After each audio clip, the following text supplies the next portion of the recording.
Do you feel like she instigates it or he does? Both.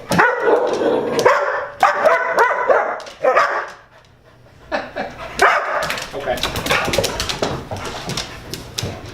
How old is he? He's 6,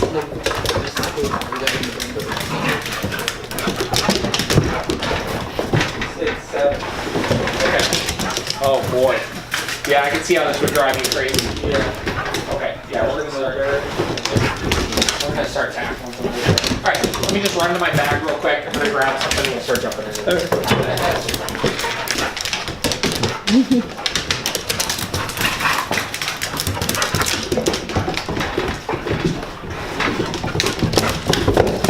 Oh, gee.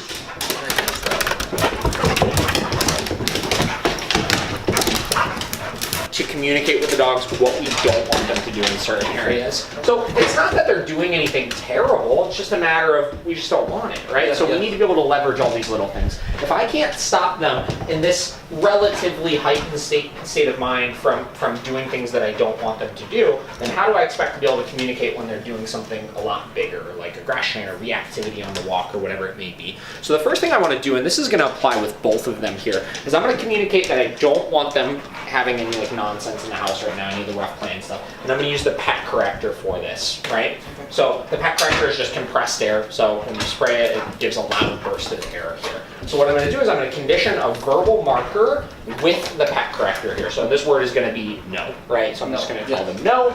I don't want you to do that right now. So the next time they start playing with each other, I'm just going to say no clearly. I'm not shouting and I'm not angry or anything. And then I'm going to walk up and I'm just going to spray whichever dog initiates that play. No.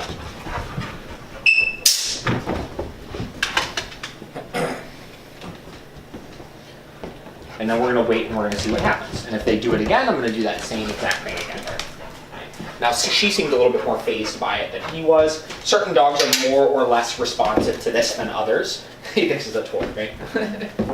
So we're going to kind of see what we get here with it. So. No. So now that I said no, I'm just going to find him and give that correction.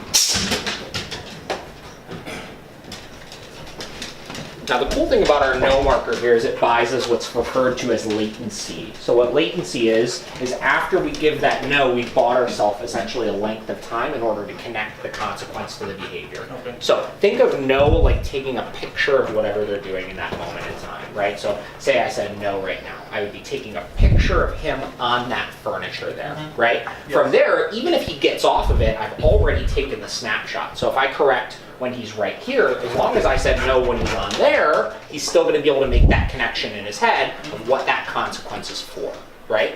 So that's a common misconception a lot of people have of, oh, I need to correct the dog immediately in the act of the behavior. It's not necessarily true. You just have to identify what it is that they're doing that we don't want immediately, right? As long as you do that, that correction can come 10 seconds later, 15 seconds later, with enough time in order for you to, say this is laying down over there, go and get it, and then give the correction or whatever it may be, right?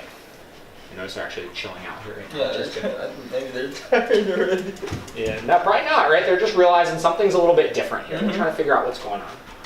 Very good. Okay, let's go ahead and get up, and we're just going to kind of walk around through the kitchen here. Okay. Yeah, we go in that direction.